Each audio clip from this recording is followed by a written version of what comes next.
आज की कहानी है बिल्ली का न्याय। बहुत समय पहले की बात है। किसी वन में एक पेड़ की खोह में एक चकोर रहता था। उस पेड़ के आसपास कई पेड़ थे जिन पर फल और बीज उगते थे। चकोर उन फलों और बीजों को खाकर अपना पेट भरता और मस्त पड़ा रहता। इसी प्रकार कई वर्ष बीत गए। एक दिन उड़ते उड़ते एक और चकोर वहां आया और सांस लेने के लिए उस पेड़ की टहनी पर बैठा। दोनों चकोरों में बातें हुई। दूसरे चकोर को यह जानकर आश्चर्य हुआ कि पहला चकोर केवल पेड़ों के फल और बीज खाकर जीवन गुजार रहा था। दूसरे चकोर ने उसे बताया, भाई, दुनिया में खाने के लिए केवल फल और बीज नहीं होते, और भी कई स्वादिष्ट चीजें हैं, उन्हें भी खाना चाहिए। खेतों में उगने वाले अनाज तो बेजोड़ होते हैं, कभी अपने खाने का स्वाद बदल कर तो देखो। दूसरे चकोर के उड़ने के बाद पहला चकोर सोच में पड़ गया। उसने फैसला किया कि कल ही वह दूर नजर आने वाले खेतों की ओर जाएगा और उस अनाज नाम की चीज का स्वाद चखकर देखेगा।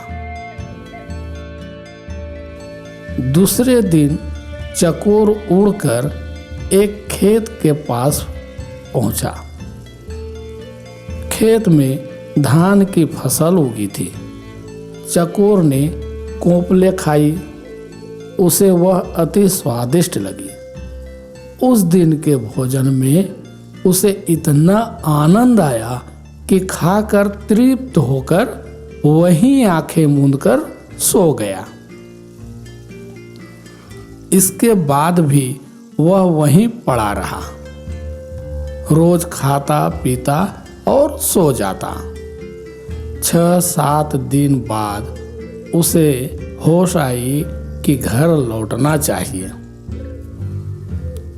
इस बीच एक खरगोश घर की तलाश में घूम रहा था। उस इलाके में जमीन के नीचे पानी भरने के कारण उसका बिल नष्ट हो गया था।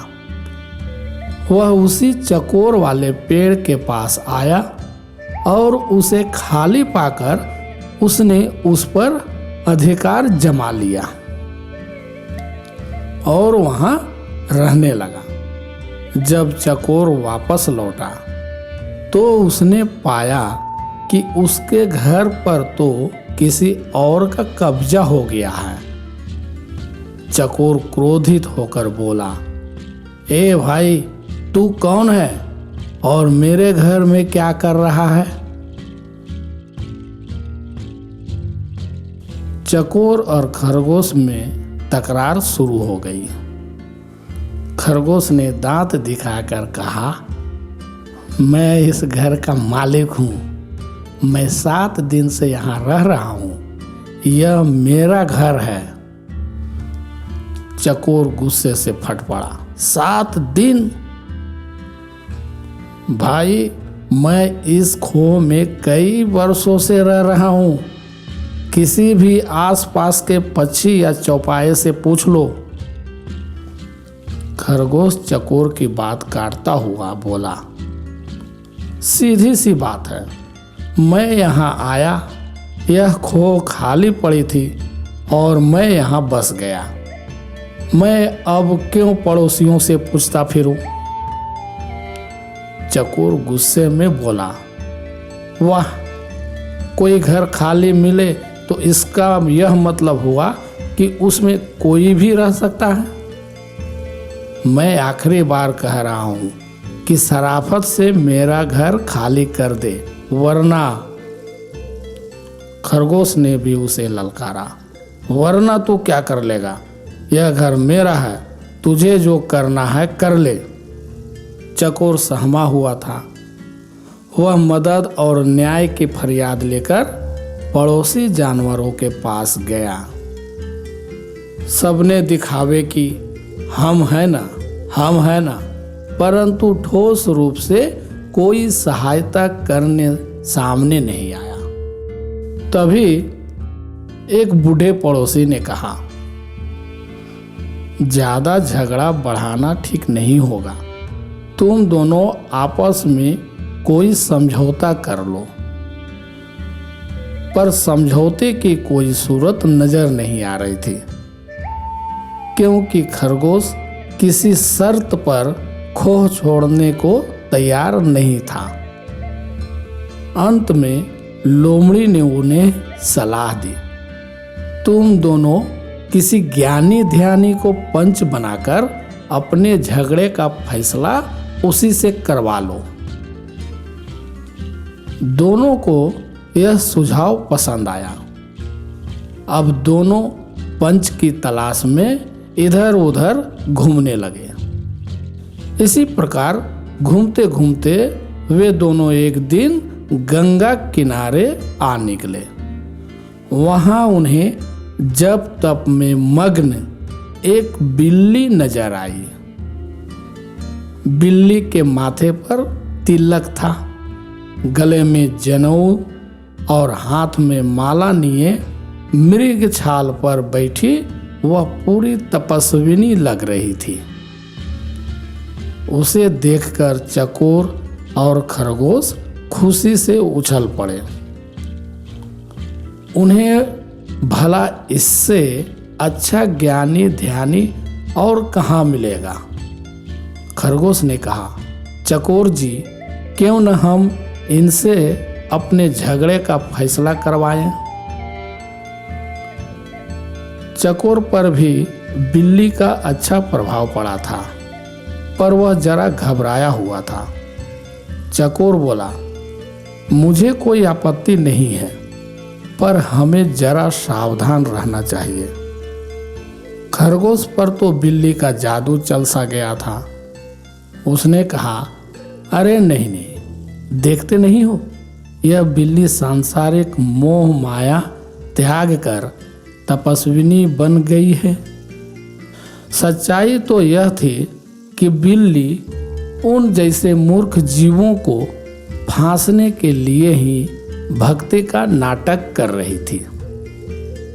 फिर चकोर और खरगोश पर और प्रभाव डालने के लिए वह जोर जोर से मंत्र पढ़ने लगी। खरगोश और चकोर ने उनके निकट आकर हाथ जोड़कर जयकारा लगाया, जय माता दी, जय माता दी, जय माता दी, माता को प्रणाम। बिल्ली ने मुस्कुराते हुए धीरे से अपनी आंखें खोली और आशीर्वाद दिया, आयुष्मान भवा। तुम दोनों के चेहरों पर चिंता की लकीरें हैं। क्या कष्ट है तुम्हें? बच्चों, बताओ हमें। चकोर ने विनती की, माता, हम दोनों के बीच एक झगड़ा हो गया है। हम चाहते हैं कि आप उसका फैसला करें। बिल्ली ने पलकें झपकाई, हरे राम, हरे राम। तुम्हें झगड़ना नहीं चाहिए, प्रेम और शांति से रहो। उसने उपदेश दिया और बोली, खैर बताओ, तुम्हारा झगड़ा क्या है? चकोर ने मामला बताया। खरगोश ने अपनी बात कहने के लिए मुंह खोला ही था कि बिल्ली ने पंजा उठाकर रोका और बोली, बच्चों, मैं काफ़ी बूढ़ी हो गई हूँ, ठीक से सुनाई नहीं देता, आंखें भी कमज़ोर हैं, इसलिए तुम दोनों मेरे निकट आकर मेरे कान में जोर से अपनी अपनी बातें कहो, ताकि मैं झगड़ने का कारण जान सकूं और तुम दोनों को न्याय दे सकूं। जय सिया राम। वे दोनों भगतिन बिल्ली के बिल्कुल निकट आ गए ताकि उसके कानों में अपनी अपनी बातें कह सकें। बिल्ली को इसी अवसर की तलाश थी। उसने म्याऊं की आवाज़ लगाई और एक ही झपट्टे में खरगोश और चकोर का काम तमाम कर दिया। फिर वह आराम से उन्हें खाने लगी। इस प्रकार चकोर और खरगोश अपने झगड़े में फंसकर धोखेबाज बिल्ली का शिकार बन गए। तो दोस्तों, इस कहानी से हमें यह सीखने को मिलती है कि दो के झगड़े में तीसरा का ही फायदा होता है। झगड़ों से दूर रहो और बुद्धिमानी से काम लो। अपने झगड़े और विवादों में फंसकर किसी चालाक और धोखेबाज के शिकार नहीं बनना चाहिए। समस्याओं का समाधान सोच समझकर और आपसी सहमति से करना चाहिए। धन्यवाद। अगर ये कहानी आपको अच्छी लगी तो वीडियो को लाइक करें, इस चैनल को सब्सक्राइब करें और अपने मित्रों को भी ये वीडियो शेयर करें। धन्यवाद।